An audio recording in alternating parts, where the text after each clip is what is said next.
Buenas noches, Buenas noches, doctor. empezamos.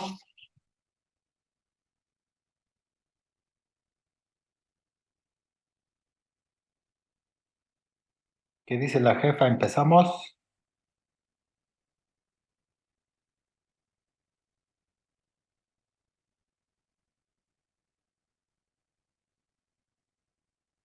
Dafne, ¿no estás por ahí?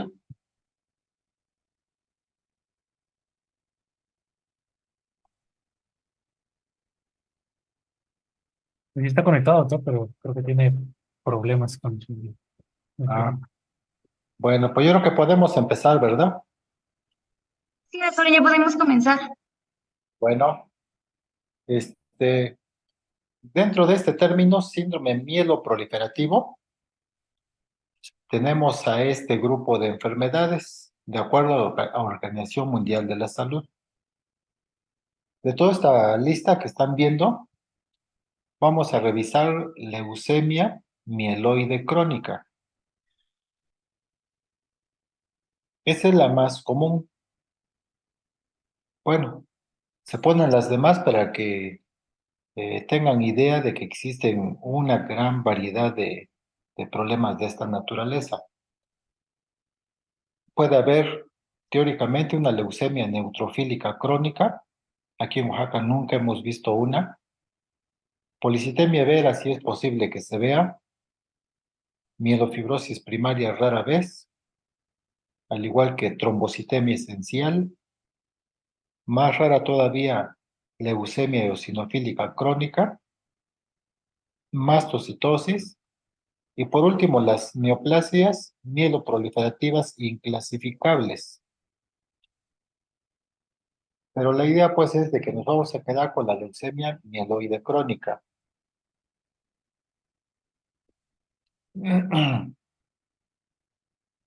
Aquí tenemos agrupadas como leucemias crónicas.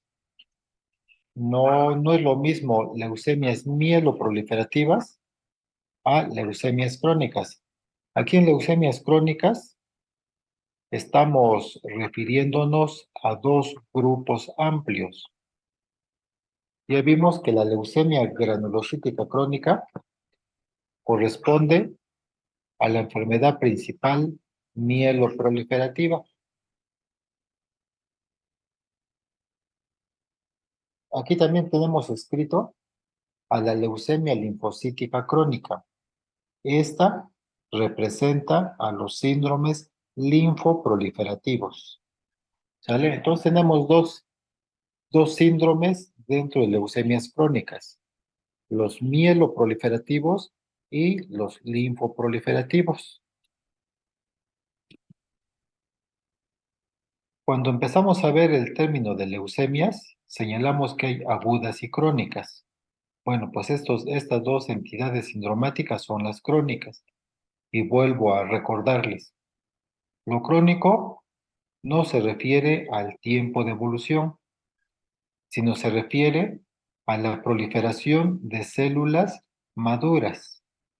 Tan totalmente maduras, sin embargo, por diversos mecanismos genéticos, empieza su transformación sin control, y eso define el cáncer de sangre, en este caso leucemias. Vamos a revisar también a la leucemia linfocítica crónica. Entonces vamos a revisar dos enfermedades representativas de cada entidad sindromática.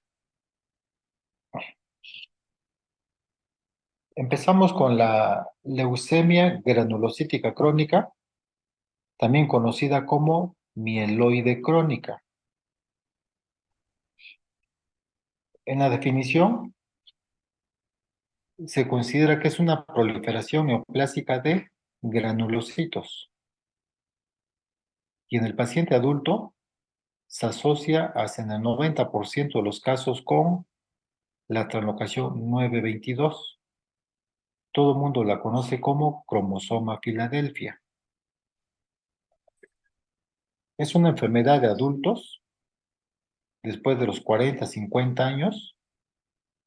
Y fíjense, en menos del 3% de las enfermedades hematológicas malignas ocurren en niños. Tenemos tres tipos de leucemia granulocítica crónica. La forma típica, que es cromosoma Filadelfia. Esta forma típica ocurre en adultos. Y tenemos una LGC atípica. Y es atípica porque el cromosoma Filadelfia es negativo. Y por último, tenemos a la leucemia granulocítica crónica juvenil. Es aquella que ocurre en el paciente pediátrico. Y ya vimos que es muy rara verla.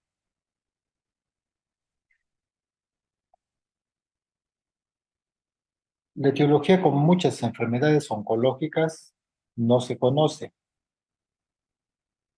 Sin embargo, esta se asocia mucho con exposición a radiaciones, a bencenos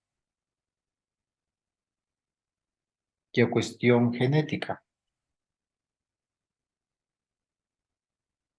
El cuadro clínico se va a caracterizar, y en la mayor parte de las veces, el paciente la vamos a diagnosticar en la fase crónica, hasta en el 85% de los casos. Noten que esta enfermedad puede ser asintomática en una quinta parte de los casos, de 10 a 20%. ¿Cómo se sospecha la enfermedad en los asintomáticos? Cuando por cualquier otro motivo de enfermedad se realiza una biometría hemática. Y en esta biometría hemática vamos a observar leucocitosis y trombocitosis. Y dentro de la cuenta diferencial, lo que va a llamar la atención también puede ser el aumento de los basófilos. Es decir, vamos a ver basofilia.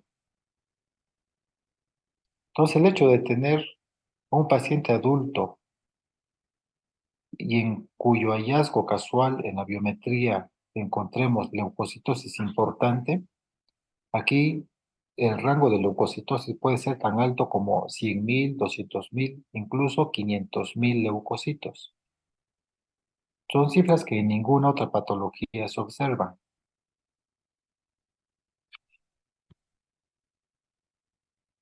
En el 85% de los casos, cuando tienen sintomatología, esta va a ser una sintomatología bastante inespecífica. Por ejemplo, debilidad, hiporexia, pérdida de peso y las molestias abdominales, el paciente las refiere como una sensación de llenado rápido, plenitud rápida. Y esto ocurre porque el vaso empieza a aumentar de volumen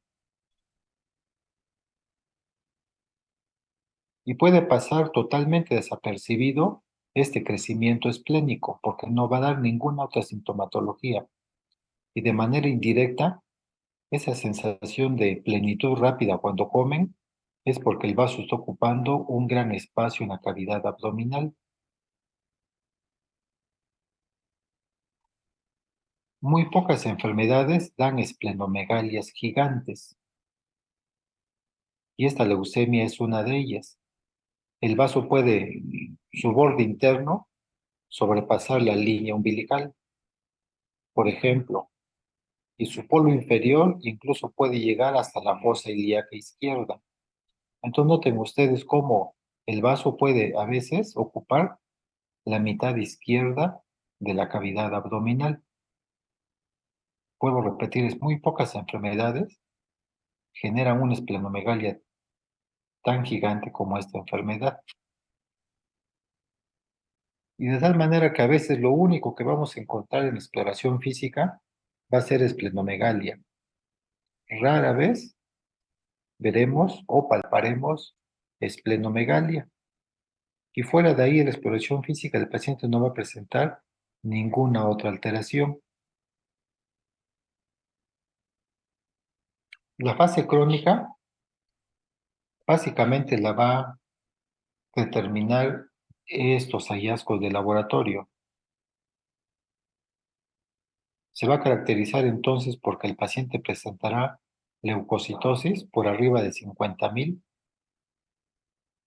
Las plaquetas con frecuencia se acercan al millón e incluso más.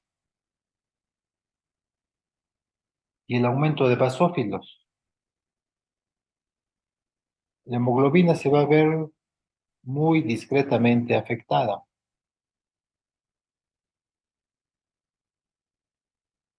Y blastos en sangre periférica veremos menos de 5%. Ya habíamos considerado en algún momento que blastos en sangre periférica no debería de existir, pero por cuestión de definición, menos de 5% de blastos en sangre periférica, más todas las demás características del laboratorio que acabo de mencionar, integran la fase crónica de esta enfermedad.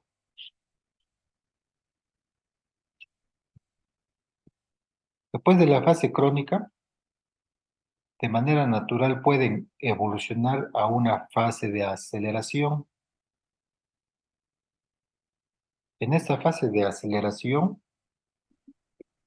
la cifra de leucocitos va a seguir siendo la misma. Leucocitosis, más allá de 100.000 leucocitos. Ya vimos hace un momento que la cuenta de plaquetas habitualmente era cercana al millón o más. Aquí, por el contrario, ya empieza a disminuir. Ya es posible que veamos pacientes con trombocitopenia, es decir, menos de 100.000 plaquetas por milímetro cúbico. La basofilia sigue estando presente, pero básicamente lo que va a designar o definir la fase de aceleración es que la cifra de blasto se incrementa a un rango todavía no leucémico, es decir, va a ser de 10 a 19% en sangre periférica o en la médula ósea. Y por último vamos a tener la fase blástica. Aquí en la fase blástica, la cifra de blastos supera 20%, ya sea en sangre periférica o en la médula ósea. Y aquí ya se imaginarán entonces que el comportamiento clínico de este paciente y es exactamente igual al que puede presentar un paciente con leucemia aguda linfoblástica, porque tiene más de 20% de blastos. Y si ustedes recuerdan, la leucemia aguda se define con más de 20 o 25% de blastos. Y también habíamos señalado que las manifestaciones clínicas de la leucemia aguda van a estar dadas por la infiltración extramedular de los blastos. En esta fase blástica ya el paciente puede tener, o ya vimos que tenía esplenomegalia y hepatomegalia, ahora ya puede tener adenopatías, ya puede tener una mayor gravedad en la anemia y mayor trombocitopenia. Entonces, resumiendo, la leucemia granulocítica crónica tiene 3 fases de evolución. La mayor parte las diagnosticamos en la fase crónica, puede avanzar a la fase de aceleración y por último convertirse, cuando la fase blástica está presente, en una leucemia aguda.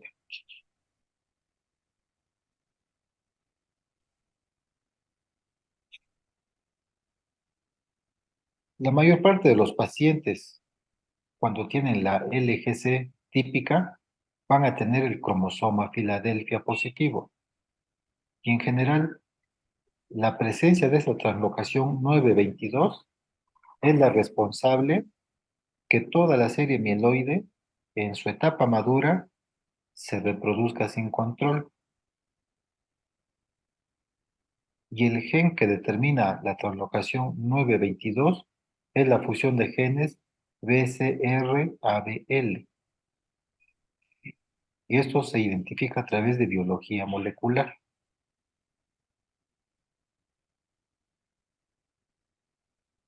Y aquí lo vuelvo a enfatizar por lo siguiente.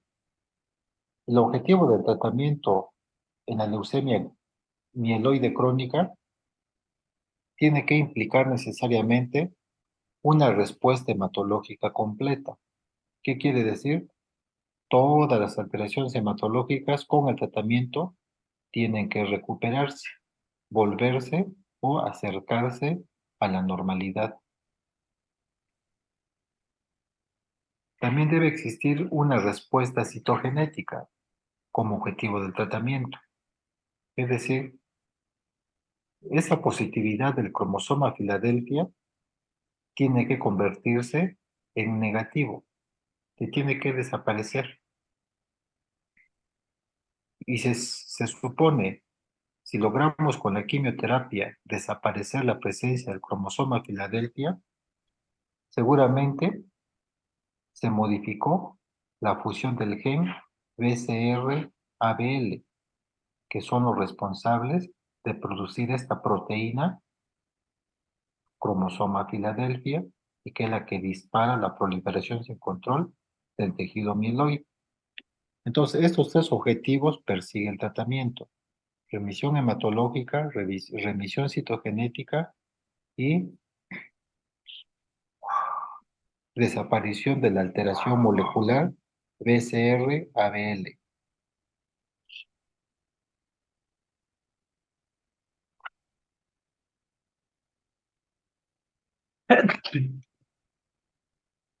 ¿Sí? ¿Me iban a decir algo? No, doctor. Bueno, entonces el tratamiento va a consistir en lo siguiente.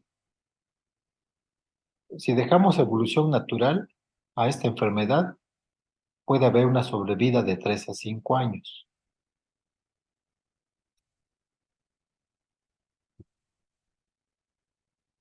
Y de acuerdo a cada fase, y bueno, y esta evolución natural se puede modificar con tratamiento. Y así para la fase crónica, Hace mucho tiempo se manejó el busulfán. Es una droga muy efectiva de los grupos de los alquilantes. Se administraba en esta dosis de 4 a 10 miligramos por día y se medía semanal o mensual la cifra de leucocitos. Cuando esa cifra de leucocitos se acercaba alrededor de 20.000, se reducía la dosis del busulfán. Sin embargo, el gran problema que esta droga generó es de que producía fibrosis medular y el paciente caía con frecuencia en aplasia medular. Y en algún momento revisamos el tema de aplasia medular y vimos que también puede tener mucha gravedad. Y a veces son pacientes que van a fallecer por problemas hemorrágicos o infecciosos. Y por tal motivo cayó en desuso. Actualmente se está manejando la hidroxiurea a dosis de 30 a 50 miligramos por kilo por día. Tan pronto también la cifra de leucocitos se acerca a 20.000, se reduce la dosis. Y como tratamiento de sostén se queda de 10 a 20 miligramos por kilo por día. Y el tratamiento va a ser de por vida. Hay algunos esquemas que combinan la hidroxiurea más interferón alfa de 3 a 9 millones subcutáneos. Pero el medicamento que vino a revolucionar e incluso a dar las posibilidades muy altas de que el paciente se cure es el mesilato de imatinib. Este mesilato de imatinib es un medicamento que va directamente a bloquear una proteína que se llama tirosinquinasa. Esta proteína tirosinquinasa es el resultado de la fusión de los genes BCR-ABL, es decir, va a alterar directamente al cromosoma Filadelfia. Entonces, al bloquear la tirosinquinasa, ya no hay esa reproducción sin control de todos los elementos maduros de la serie mieloide. Por lo tanto, es la droga de elección a nivel citogenético. A partir de este precursor de los inhibidores de la tirosinquinasa, el imatinib fue la primera generación. Hoy en día hay drogas de segunda y tercera generación que son mucho más precisas, mucho más efectivas. Entonces noten aquí que este mesilato de imatinib, si el paciente tiene cromosoma Filadelfia positivo, va a ser eficaz y se puede curar. Se logra hasta un 99% de remisión clínica y un 40-50% de remisión citogenética. Los otros medicamentos que les comentaba son el nasatinib y el nilotinib. Todos estos tres, imatinib, nasatinib y nilotinib, son del grupo de inhibidores de tirosinquinasa. Antes de que existieran estos inhibidores, la opción de tratamiento, sobre todo en el paciente menor de 60 años, era el trasplante de médula ósea. Sin embargo, se sigue considerando para algún grupo de pacientes el trasplante de médula ósea. Hace un rato vimos la clasificación de la leucemia mieloide crónica. Vimos la forma típica que tiene cromosoma Filadelfia positivo. Este es el grupo de pacientes que se va a beneficiar con inhibidores de tirosinquinasa. Sin embargo, tenemos el otro grupo que es el atípico. Es una mieloide crónica sin cromosoma Filadelfia. Y estos no van a tener opción de usar tirosinquinasa.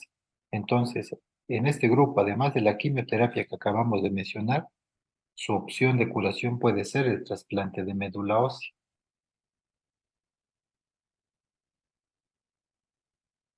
Para el caso de la leucemia juvenil, que es el equivalente de la leucemia mieloide crónica que ocurre en niños, tienen el mismo esquema de quimioterapia y si son cromosoma Filadelfia positivos, también se les proporciona los inhibidores de tirosinquinasa. Eso, lo que acabamos de revisar es para la fase crónica de la enfermedad. Cuando ya ingresa o evoluciona a la fase blástica, esa fase blástica puede tener varias opciones y las más frecuentes es que pueda convertirse en una leucemia aguda de tipo mieloide o bien en una leucemia aguda de tipo linfoide. Por lo tanto, el esquema de tratamiento va a corresponder a cada una de esas enfermedades. Acabamos de revisar en días pasados el tratamiento de la leucemia linfoblástica aguda y la leucemia mieloblástica aguda. Entonces va a ser exactamente el mismo esquema para cada una de estas dos fases finales de la leucemia mieloide crónica.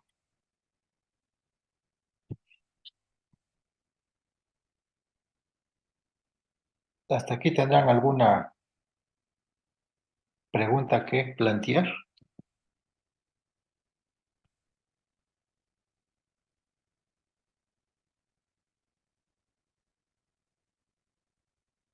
No, doctor. No, doctor. No, Es- doctor. Bueno, nos vemos el día de mañana para ver el síndrome linfoproliferativo, que Sí, doctor. básicamente es leucemia linfocítica crónica.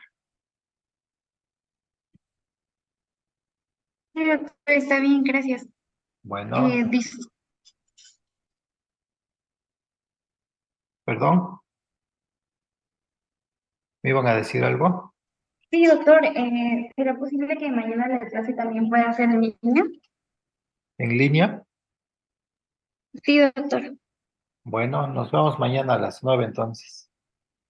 Ay, Sí, doctor. Gracias, doctor. Gracias, doctor. gracias. Hasta mañana. Hasta Bueno. mañana.